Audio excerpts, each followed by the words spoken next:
नमस्कार विद्यार्थी मित्रों। कक्षा 12 आरोह 2 में पहली कविता आत्म परिचय और उसका दूसरा भाग की चर्चा हम आज करेंगे। भाग 1 में आत्म परिचय में कवि का परिचय और शुरुआत की जो पंक्तियां है, हरिवंश राय बच्चन जी ने अपने आत्मा का परिचय, उनका प्रारंभिक जीवन है वो संघर्षों से गुजरा है और इसी बात को उन्होंने शुरुआत की पंक्तियों में किया था कि जग जीवन का भार लिए फिरता हूं मैं, फिर भी जीवन में प्यार लिए फिरता हूं। इतनी सारी परिस्थितियां होने के बावजूद भी वो प्रेम की बातों को लेकर जी रहे और प्रेम की बातों को लेकर चलते, इसी बात को उन्होंने उजागर किया था। दूसरी जो पंक्तियां थी, उन्होंने जग की बातों को कहा था कि जग की बातों को मैं ध्यान नहीं रखता, मैं अपने मन की बात करता हूँ, इसी बातों का जिक्र किया था उसमें। इसके बाद वाली जो पंक्तियां, उसमें उन्होंने संसार को अपूर्ण बताया था कि संसार अपूर्ण है, वो ऐसा संसार मुझे भाता नहीं है, मैं अपने सपनों का संसार अलग से जो प्रेम की बात है उसी बात को लेकर चलने वाला हूँ। आगे जाकर उन्होंने भवसागर की बात कही कि भवसागर तरने के लिए लोग नाव बनाते हैं, जबकि मैं ऐसा हूं कि ऐसी मस्ती बड़ी जिंदगी जो है, मौजों वाली दुनिया है और उसमें मस्त रूप से बहा करता हूं। यही बातों को शुरुआत के पहला जो भाग है उस भाग में हमने इसकी चर्चा की है। अब आज भाग 2 और उस भाग 2 में हम शुरुआत करें। मैं यौवन का उन्माद लिए फिरता हूं, उन्मादों में अवसाद लिए फिरता हूं, जो मुझको बाहर हंसा रुलाती भीतर, मैं हाय किसी की याद लिए फिरता हूं। बहुत अच्छी बात यहाँ पर हरिवंश राय बच्चन जी ने की है। यहाँ पर कहते हैं कि मैं यौवन का उन्माद लिए फिरता हूं। यहाँ पर उन्होंने उन्माद की बात की है। ये जो पंक्तियां है और उस पंक्तियों में कवि ने कहा है कि मैं यौवन का उन्माद लिए फिरता हूं। यहाँ पर कवि कहते हैं कि कवि बच्चन जी कहते हैं कि उन पर जवानी जो है, यौवन, यौवन यानी जवानी, यहाँ पर शब्द है यौवन, यौवन यानी जवानी, और दूसरा शब्द है उन्माद, उन्माद यानी उसको पागलपन कहते हैं कि पागलपन में मस्त रहना, वैसा जीवन। कवि कहते हैं कि उन पर जवानी का पागलपन सवार है, ये जवानी का पागलपन सवार है और वही मस्ती में वो घूमते फिरते हैं। भले उनके जीवन में दुविधाएं हैं, तकलीफें है, बहुत सारी परिस्थितियां ऐसी है, फिर भी वो उनका जो यौवन है, यौवन की बातें है, उस यौवन की बातों को याद करके उस मस्ती में जवानी का पागल उनके पर सवार है और इसीलिए वही मस्ती में वो घूमते फिरते रहे। और इन दीवानेपन के कारण उन्हें अनेक दुख भी सहन करने पड़े होंगे, लेकिन फिर भी उनका कहना है कि इन दुखों को लेकर जो उनको मुसीबतें आई है, वही दुखों को लेकर वो पूरे घूमते रहते हैं। उन्माद लिए फिरता हूं, उन्मादों में अवसाद लिए फिरता हूं। यहाँ पर अवसाद शब्द है विद्यार्थी मित्रों। अवसाद, अवसाद का मतलब है दुख, यानी उदासी भी उसको कह सकते हैं हम, उदासी है। कवि को जब प्रिय की याद आती है तो ऐसे समय में वो कहते हैं कि जो मुझको बाहर हंसाए रुलाती भीतर, मैं हाय किसी की याद लिए फिरता हूं। यानी कि उनकी प्रियतमा की याद आती है। शुरुआत की पंक्तियों में कहा कि किसी ने आकर उनके हृदय को, तार को जंकृत कर दिया, वो जंकृत करने वाला व्यक्ति है, उसकी जब याद आती है तो क्या होता है, बाहर से हंसी आती है, लेकिन भीतर की बातें है, हृदय के अंदर की बातें है, तो वो अंदर की बात उनको रुलाती है। कहने का मतलब अर्थात यही है कि प्रिय की याद हंसाती है तो विरह उनको रुलाता है। बाहर से हंसी यानी कि खुशी होती है, जब याद आता है तो याद के समय में उसको वही स्मरण याद करते हैं और याद करते समय उनको हंसी आती है, यानी कि आनंद मिलता है। जबकि उनकी याद है, अब विरह है, तो उनको वो याद है वो रुला देता है। मैं हाय किसी की याद लिए फिरता हूं। और कवि कहते हैं यहाँ पर कि वही जो प्रिय की याद है, वही याद हंसाती है तो वह विरह रुला देता है और वही बातों को लेकर वो घूमते रहते हैं। यहाँ पर पंक्तियों में कवि पुनः एक बार हम देखें कि यौवन की जो बातें हैं, उस यौवन की बात को लेकर यहाँ पर कवि कहते हैं कि जवानी का पागलपन उन पर सवार है और मस्ती में वो घूमते हैं। उनके पर दीवानेपन के कारण अनेक दुख भी सहन किए हैं उन्होंने और इन दुखों को लेकर वो घूमते रहते हैं। कवि को जब प्रिय की याद आती है तो उसी समय उसे बाहर से हंसी आती है, यानी कि आनंद मिलता है, जबकि अंदर से वो दुख होता है। किंतु अंदर से याद आने ही रुला देता है, यानी कि दुख होता है। अर्थात प्रिय की याद हंसाती है तो विरह उनको रुला देता है, और इसी याद को लेकर वो कभी फिरता रहता है। यही बातों को यहाँ पर कहा है। आगे यहाँ पर कहते हैं, कर यत्न मिटे सब, सत्य किसी ने जाना, नादान वही है हाय जहां पर दाना। फिर मूड न क्या जग, जो इस पर भी सीखे, मैं सीख रहा हूं सीखा ज्ञान भुलाना। बहुत अच्छी बात यहाँ पर उन्होंने की है कि यहाँ पर कर यत्न, यत्न शब्द से, यत्न उसको कहते हैं जिसको प्रयास कहते हैं, हम प्रयत्न करते हैं, यानी जिसने प्रयत्न करने पर भी, कवि का कहने का तात्पर्य यहाँ पर ऐसा है कि किसी अहंकार के कारण प्रयत्न करने पर भी सत्य को नहीं जान पाए हैं, यानी कर प्रयत्न मिटे सब, सत्य किसी ने जाना, यानी प्रयत्न करने पर भी जो सत्य है, यानी सत्य कौन सी बात है आगे उन्होंने बताई थी, प्रेम की बात की है, और वही प्रेम सत्य है। वो ज्ञानी जो लोग हैं, वो ज्ञानी लोग भी अहंकार के व्यस, अहंकार के कारण, अहंकार के वश होकर वो ये जो बात सही बात है, सत्य की बात है, उस बात को जानते नहीं है। यहाँ पर आगे कहते हैं, नादान वही है हाय जहां पर दाना। यहाँ पर दाना का मतलब होता है चतुर, यानी ज्ञानी भी उसको हम कहते हैं। यानी कि जो ज्ञानी लोग हैं, कवि का कहने का तात्पर्य यहाँ पर ऐसा है कि यहाँ जो ज्ञानी है वह अपने अहंकार के वश नादान अर्थात अज्ञानी बने हुए हैं, और इसी अहंकार के कारण प्रयत्न करने पर भी सत्य को नहीं जान पाए हैं। अर्थात कवि यहाँ प्रश्न करता है कि जो ज्ञानी है उसे ज्ञान का अहंकार है, तो क्या वह सांसारिक सत्य को जान सकता है?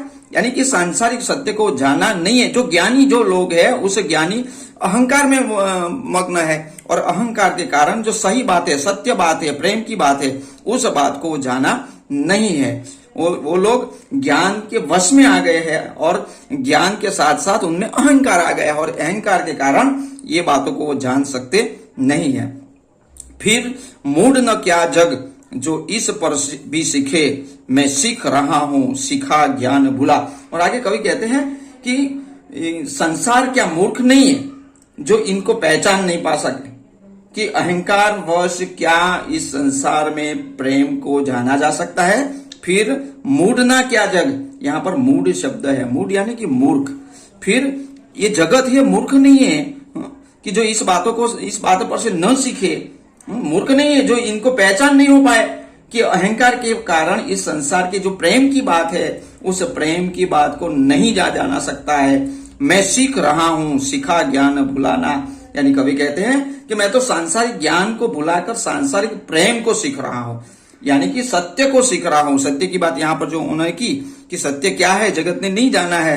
ये जो मूड संसार इतना मूर्ख नहीं है कि ये बातों को न जाने, कि ज्ञान जो है को ज्ञान, कभी खुद ज्ञान को भूलकर सांसारिक ज्ञान को भुलाकर सांसारिक प्रेम को सीख रहा है। यहाँ पर सीख रहा हूं सीखा ज्ञान भुलाना, या ज्ञान गौण है, मुख्य जो बात है तो प्रेम है। दोस्तों यहाँ पर दो बातें हैं, ज्ञान की बात है और प्रेम की बात है, और दोनों बातों में महान कौन है तो प्रेम है।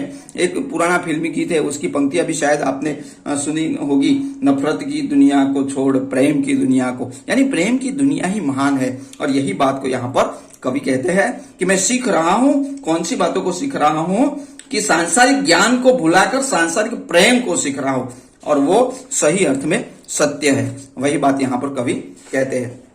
आगे की जो पंक्तियां है उसमें कवि कहते हैं कि मैं और जग और कहां का नाता, मैं बना बना कितने जग रोज मिटाता, जब जिस पृथ्वी पर छोड़ा करता वैभव, मैं प्रति पग से इस पृथ्वी को ठुकराता। यहाँ पर बहुत अच्छी बात की है हरिवंश राय बच्चन जी। यहाँ पर कहते हैं कि यहाँ पर मैं और 3 बार आया है। विद्यार्थी मित्रों यहाँ पर देखो 3 बार है, मैं और जग और, यानी कि मैं और अलग और जगत अलग है। मैं कुछ अलग हूं और जगत अलग है, और इससे मेरा कोई नाता नहीं है। इसी बात को यहाँ पर कवि कहते हैं कि मुझ में और संसार दोनों में कोई संबंध नहीं है। यहाँ पर मैं और जग और, यानी कि ये जगत है ये भी अलग है और मैं भी अलग हूं, यानी इसके साथ मेरा कोई नाता या संबंध नहीं है। कवि कहता है कि जो दुनिया का संसार है उसे वह भाता नहीं है। मैं बना बना कितनी जग रोज मिटाता, और इसीलिए तो कहते हैं कि उससे उसका संघर्ष है, वह तो अपना संसार बना बनाकर रोज अर्थात प्रतिदिन हर रोज वो मिटाता रहता है, क्योंकि उनका जो संसार है वो प्रेम का है और जगत का है वो केवल ज्ञान का है। यहाँ पर कहते हैं कि जगत अलग है, जगत में रहने वाले अलग है, मैं कुछ अलग हूं। मैं तो अपना संसार, मैं अपना खुद का जगत, प्रेम का जो जगत है उसको हर रोज बनाता हूं और हर रोज उसको मिटाता हूं। आगे कहते हैं जब जिस पृथ्वी पर जोड़ा करता वैभव, मैं प्रतिपग से उस पृथ्वी को ठुकराता। यहाँ पर कहते हैं कि जब जिस पृथ्वी पर जोड़ा करता वैभव, पृथ्वी पर रहने वाले, इस जगत में रहने वाले लोग एक ही बात पर जुड़े हुए हैं, किस पर? वैभव को इकट्ठा करने पर। यानी पर यहाँ पर कवि कहते हैं कि इस संसार में क्या है कि संसार, इस पृथ्वी पर रहने वाले जो लोग हैं वो भौतिक सुख सुविधाएं है, उनके लिए धन दौलत वगैरह एकत्रित संग्रहित करने में ही जुटे हुए हैं। जब जिस पृथ्वी पर जोड़ा है, जोड़ा यानी इकट्ठा करना, वैभव यानी वैभव को ही इकट्ठा करने में सब लोग जुड़े हुए हैं, क्योंकि उन लोगों को केवल और केवल भौतिक सुख सुविधाओं को ही वो लोग देख रहे हैं और इसीलिए इसको जोड़ते रहते हैं। जबकि मैं प्रतिपग से इस पृथ्वी को ठुकराता, और मैं इससे कुछ हटकर हूं कि इस सांसारिक वैभव को प्रत्येक कदम ठुकराता हूं, प्रतिपग अपने पैरों से ठुकराता हूं मैं, यानी कि उसको उसके साथ मैं नहीं हूं, प्रत्येक कदम पर मैं ठुकराता हूं। अर्थात ऐसा हम कह सकते हैं कि उसके लिए तो वो सच्चा सुख उसका प्रेम का संसार है, न कि भौतिक सुख सुविधाओं का संसार। कवि के लिए भौतिक सुख सुविधा गौण है और उनके लिए प्रेम महान है, और इसीलिए कहते हैं कि पृथ्वी पर रहने वाले जो लोग हैं उस वैभव को, भौतिक सुविधाओं को जोड़ते रहते हैं, उनके साथ लिपटे हुए हैं, उनको ही संग्रह करते रहते हैं। जबकि मैं ऐसा हूं कि ऐसी बातों को ठुकरा रहा हूं, यानी कि मेरे लिए अगर जो कुछ है तो वो क्या है? प्रेम की बात है, और प्रेम की बात को ही मैं जोड़ता रहता हूं। और इसी बात यहां पर कहते हैं, आगे की जो पंक्तियां है, मैं निज रोदन में राग लिए फिरता हूं, शीतल वाणी में आग लिए फिरता हूं, हो जिस पर भूपों के प्रासाद निछावर, मैं वह खंडहर का भाग लिए फिरता हूं। यहाँ पर इस पंक्ति में कवि का कहना का मतलब है कि मैं नीच रोदन में राग लिए फिरता हूं। यहाँ पर नीच शब्द है, नीच का मतलब होता है अपना, खुद का। यहाँ पर कवि कहते हैं कि वे खुद के रोदन में भी प्रेम लिए घूमते हैं। यहाँ पर राग का मतलब है प्रेम, राग यानी प्रेम। यहाँ रोदन है, रोदन के साथ साथ प्रेम है, अंदर से रोदन है लेकिन बाहर से प्रेम की बातों को लेकर घूम रहे हैं। अर्थात अपनी जो निजता का बोध वो संसार को नहीं कराना चाहता है। वह भले ही खुद दुखी है परंतु फिर भी वह प्रेम का संदेश लेकर चलता है। यही बातों को यहाँ पर कहते हैं कि मैं निज रोदन, अपने अंदर का दुख की बातें, शुरुआत की पंक्तियों में उन्होंने कहा कि मैं संसार का बोझ लेके घूम रहा हूं, बोझ लेके घूम रहा है, यानी कि यही बातें है, रोदन है, तकलीफें है, फिर भी राग लिए घूम रहे, फिर भी अपनी जो दुख की बातों है उस दुख की बातों को वो संसार को दिखाना नहीं चाहता है, यानी कि अपनी जो निजता का बोध वो संसार को नहीं कराना चाहता है। वह भले ही दुखी है परंतु फिर भी वह प्रेम का संदेश लेकर चलता है। वही बातों को यहाँ पर कहते हैं कि रोदन है फिर भी राग है, यानी रोदन भले अंदर है लेकिन राग की बातों को लेकर निकल रहा है। आगे की पंक्तियों में कहते हैं कि शीतल वाणी में आग लिए फिरता है। यहाँ विद्यार्थी मित्रों, शीतल वाणी में आग, यहाँ पर शीतल वाणी में यानी शीतल यानी ठंडा रहता है और ठंडे में भी आग, आगे यानी गर्मी है। यहाँ एक दूसरे के विरोधार्थी है और विरोधार्थी होने के बजाय यहाँ पर विरोधाभास अलंकार होता है। शीतल वाणी में आग यानी कि विरोधाभास यहाँ पर अलंकार है, क्योंकि शीतल जो है ठंडा करता है, आग है वो तो गर्म करता है। और यही बात को यहाँ पर कवि कहते हैं कि उसकी शीतल वाणी में भी आग है। बाहर से शीतल वाणी दिखती है लेकिन उसमें आग है, तकलीफें है, और वैसी तकलीफों को लेकर वो घूम रहे हैं। अर्थात शांति में भी अशांति की आग है। बहुत अच्छी बात है, शांति में भी अशांति की आग। बाहर से सबको दिखता है कोई शांति है लेकिन अंदर से कितने अशांत है, उस बात को यहाँ पर उजागर करते हैं। और इसी बात को एक खंडहर के उदाहरण द्वारा यहाँ पर कवि कहते हैं कि कवि का जीवन ऐसा जीवन है कि प्रेम में निराशा के कारण, क्योंकि प्रेम की बातें हैं और प्रेम की बातों में भी यहाँ पर हम देखते हैं कि कैसी तकलीफें उनको हुई कि शुरुआती बातों में जीवन का बोझ लिए मैं फिर रहा हूं, मैं तकलीफें में, और इसमें उनका जो भरा भरा जीवन है वो भी कैसा है, खंडहर जैसा है। यानी कि प्रेम की जो बातें हैं वो प्रेम की बातों में भी निराशा के कारण उनका जो महल है खंडहर सा है। खंडहर यानी कोई अच्छा मकान है और अच्छे मकान के अंदर थोड़े थोड़े तकलीफें वाले हैं तो उसको हम कहते हैं कि खंडहर जैसा हो गया है। ये प्रेम की जीवन प्रेम में भी उनको निराशा के कारण वो खंडहर सा है। फिर भी वो बोलते हैं कि राजाओं के बड़े बड़े जो महल होते हैं, यहाँ पर जिस पर भूपों के प्रासाद, प्रासाद यानी महल, भूप यानी राजा, बड़े बड़े राजाओं के महल भी उस पर न्योछावर है। फिर भी उस पर राजाओं के महल न्योछावर होते हैं। ऐसे कवि खंडहर का एक हिस्सा लिए घूम रहे हैं। खंडहर कैसा, प्रेम का खंडहर जिसे महल पर न्योछावर कर चुके, यानी उनके आगे महल भी कुछ नहीं है। महल यानी इसका प्रतीक है सुख सुविधाओं का, वैभव का है, और खंडहर है वो प्रेम का है। और प्रेम की दुनिया ही महान है, उस बात को यहाँ पर दिखाने के लिए यहाँ पर कहते हैं खंडहर यानी टूटा हुआ भाग यानी हिस्सा। तो टूटा हुआ जो भाग है प्रेम का, लेकिन वही बातों को वो लेकर घूम रहे हैं, इस बात को यहाँ पर कहते हैं। आगे की जो पंक्तियां है कि मैं रोया इसको तुम कहते हो गाना, मैं फूट पड़ा तुम कहते छेद बनाना, क्यों कवि कहकर संसार मुझे अपनाए, मैं दुनिया का हूं एक नया दीवाना। और अपनी दीवानेपन की बात यहाँ पर कवि कहते हैं कि मैं रोया इसको तुम कहते हो गाना। हरिवंश राय बच्चन जी यहाँ कहते हैं कि प्रेम की पीड़ा के कारण उनका मन रोता है, रोता है, यानी प्रेम की जो पीड़ाएं हैं, अंदर की पीड़ाओं के कारण वो रोता है, दुखी है। और वही दुख के शब्द है, उस शब्दों को जब अपने दुख की बात है, उस व्यथाओं को शब्दों में जब प्रकट करते हैं तो ऐसे समय में लोग क्या कहते हैं, उसको गाना कहते हैं।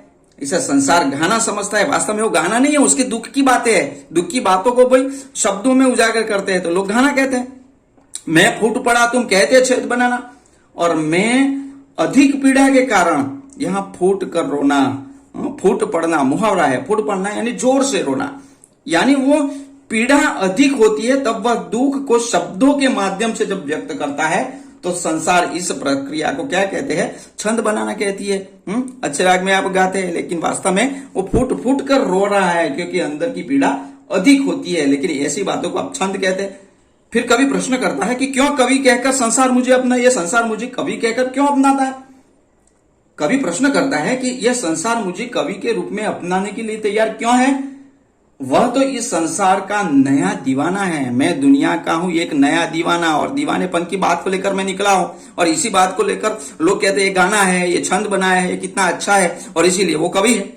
वास्तव में वो कहते हैं कि मैं तो अपनी जो बात है, अंदर निजी बात है, जो प्रेम का संदेश है, उस संदेश को लेकर गुमा करता हूं। अंतिम जो पंक्ति है उसमें कवि कहते हैं कि मैं दीवानों का वेश लिए फिरता हूं, मैं मादकता निशेष लिए फिरता हूं, जिसको सुनकर जग झूम झुके लहराए, मैं मस्ती का संदेश लिए फिरता हूं।